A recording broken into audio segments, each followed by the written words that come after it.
මේ තියෙන අපි නූරෙලිය නැවතුණු තැන සීතල ලක්සරි ස්වීට් කබානා අම්බේවල.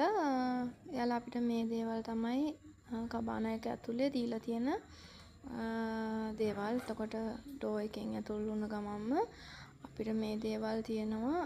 ඒ වගේම ආයේ ඔතනින් එළියට යන්න ආයේ ඩෝ එකක් තියෙනවා. ඒකෙන් අපිට එළිය view එක බලන්න පුළුවන්.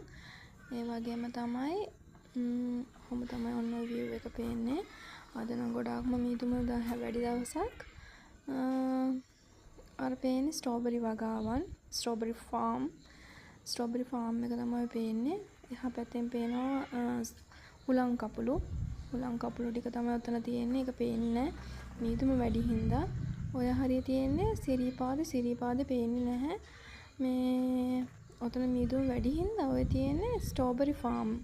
ඔය ස්ට්‍රෝබෙරි ෆාම් එකට යන පාර තමයි ඔය තියෙන්නේ. පල්ලෙහාත් තියෙන ස්ට්‍රෝබෙරි ෆාම් එකක්. ස්ට්‍රෝබෙරි ෆාම්ස් දෙකක් තියෙනවා ඔතන. මීදුම හොඳටම වැඩි අදන.